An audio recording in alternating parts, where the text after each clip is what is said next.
मंच पर विराजमान भारतीय जनता पार्टी के वरिष्ठ नेतृत्ववृंद, इस सभा में उपस्थित इस इलाके के सम्मानित नागरिक गण, बहुत देर से मैं ये कार्यक्रम शुरू हुआ तब से आया और आपके इलाके की छोटी बड़ी सभी बातों को आपके इलाके के भारतीय जनता पार्टी के नेताओं ने आपके बीच चर्चा किया। मैं उसमें से एक भी बात को दोहराना नहीं चाहता हूं, लेकिन एक बात जरूर अपने परिवार के लोगों के बीच में आपसे चर्चा करना चाहता हूं। चूंकि आज ही दुनिया के सबसे बड़े लोकतंत्र का सबसे बड़े महापर्व की चुनाव की घोषणा हो गई और आपको पता है कि आप जिस व्यवस्था में रहते हैं, इस व्यवस्था को चलाने का जिम्मेवारी आप ही तय करते हैं। आपके इलाके में रास्ता, नाली, सड़क, बिजली, पानी, इसकी व्यवस्था के लिए आप म्युनिसिपैलिटी के चुनाव में पार्षद चुनते हैं।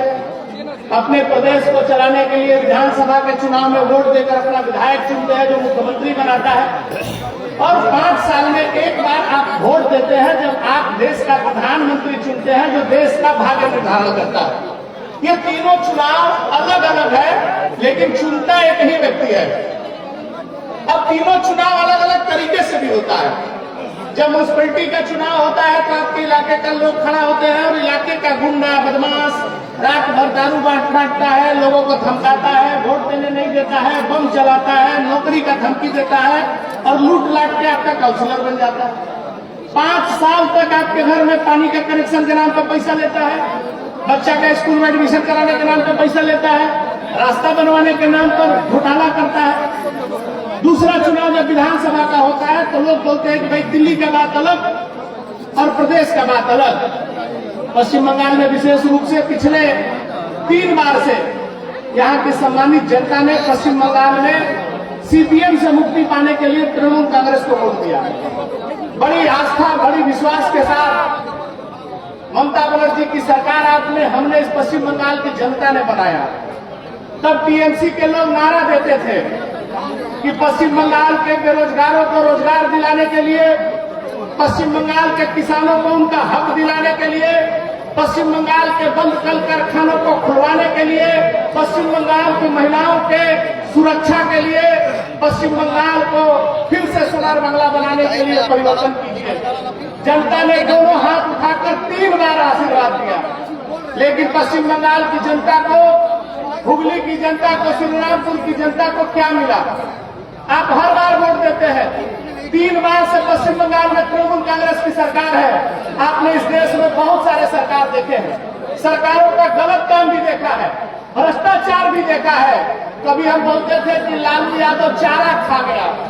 सबसे बुरा चीज हम लोग यही देखे थे पूरे देश की राजनीति में, सबसे खराब स्थिति राजनीति का बिहार में था।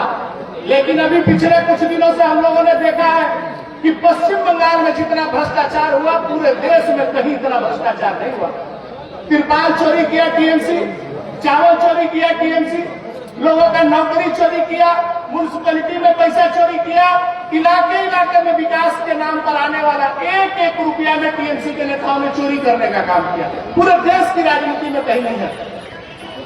विशेष करके चापदानी के इस इलाके में, बड़ी समाज में मैं जहां बोल रहा हूं, मेरी आवाज जहां तक जा रही है, यहाँ पर अनुसूचित जाति समाज के लोग बड़ी संख्या में है। आज बड़ी संख्या में लोग बीजेपी भी ज्वाइन करेंगे। आप सच हमको बताइए कि आप लोग जो उत्तर प्रदेश, बिहार, झारखंड से आते हैं, उड़ीसा से आते हैं, आप लोग को तो गांव में यही न बोलते होंगे कि कहाँ रहते हैं, कलकत्ता रहते हैं, महानगर में रहते हैं। सच बताइए तो जब आप यहाँ से अपने गांव जाते हैं तो आपके इलाके से साफ आपका गांव है कि नहीं?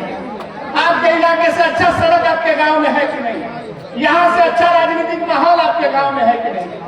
पिछले कुछ दशकों में पश्चिम बंगाल की इतनी उपेक्षा हुई है। यहाँ की सरकार ने हमेशा केंद्र सरकार के विपरीत राजनीति करने का काम किया। केंद्र सरकार ने आपके लिए जितनी योजनाएं भेजी सब में भेदभाव किया गया, घोटाला किया गया, जिसके कारण आपकी स्थिति बद से बदतर हो गई। जिन लोगों ने कभी रोजगार देने के लिए बंद कल कारखानों को खोलने का नारा लगाया था, उनके नेतृत्व में पिछले 13 सालों में पश्चिम बंगाल में सबसे ज्यादा कारखाना बंद हुआ है।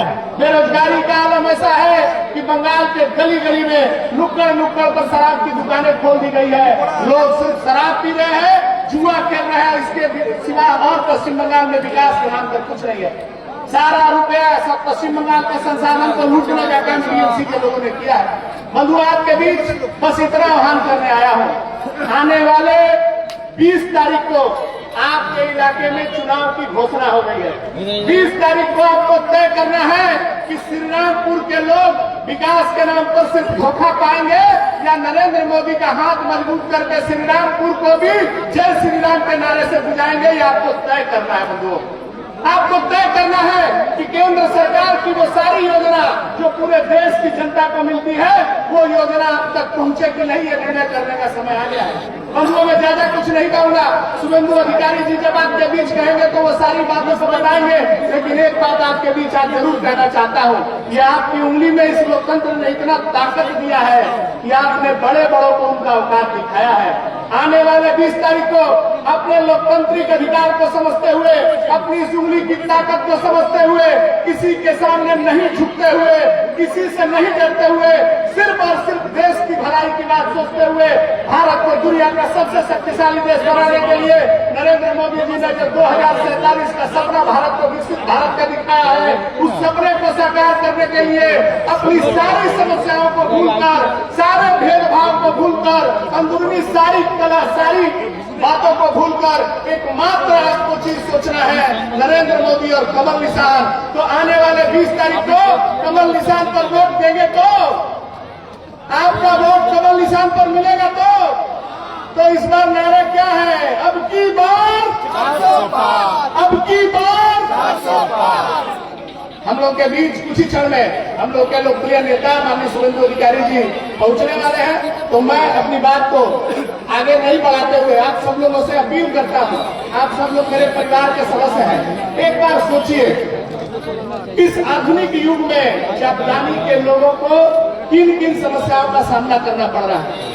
कभी मौका मिले तो दूसरे प्रदेश में आपके रिश्तेदार रहते हो, कभी गुजरात, राजस्थान, मध्य प्रदेश, हरियाणा, एक बार जाकर देखिए कि विकास किसको कहते हैं। और पश्चिम बंगाल में विकास के नाम पर सिर्फ लोगों को धोखा मिला है।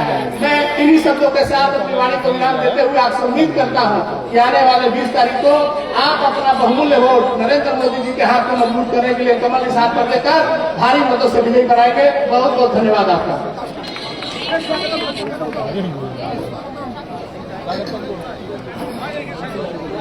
बहुत बहुत धन्यवाद।